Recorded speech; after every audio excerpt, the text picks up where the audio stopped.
Baik, jawabannya adalah tidak menghalangi air wudhu. Karena bekas luka yang akhirnya mengering merupakan bagian dari kulit kita sendiri. Ketika akhirnya kulit itu harus dilepas karena sudah kering atau waktunya ganti, atau karena ada bagian dari anggota badan yang perlu dipotong dan sebagainya, maka ketika akhirnya bagian berikutnya tidak terkena air wudhu, tidak membatalkan. Contoh misalkan seperti orang yang tadinya dia memiliki rambut gondrong, kemudian dia cukur. Dia wudhu terlebih dahulu pada saat dia belum cukur. Kemudian setelah wudhu dia melakukan umrah. Lalu dia melakukan tahallul alias menggundul rambutnya. Setelah gundul, dia ingin sholat. Padahal wudhu pertama dia belum batal. Maka dia boleh untuk melakukan sholatnya sekalipun kepala yang tadi ini yang dalam kondisi gundul belum terkena air.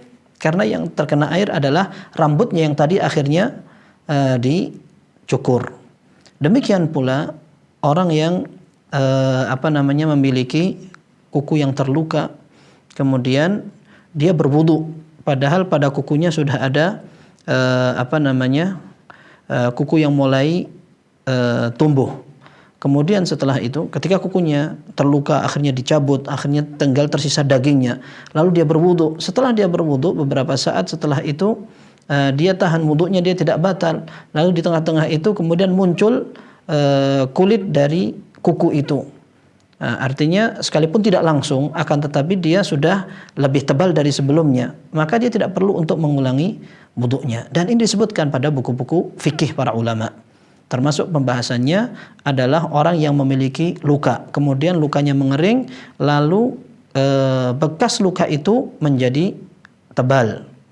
Akhirnya dia berwudu dan dia lewatkan air di bekas luka itu. Setelah bekas luka itu dihilangkan karena lepas sendiri atau dia lepas, maka tidak ada keharusan dia untuk mengulang wudunya agar air itu terkena badan di dalamnya. Tidak. Para ulama mengatakan sudah cukup karena hukum asalnya luka yang tadi menempel pada badan itu merupakan bagian dari badan. Wallahu taala a'lam.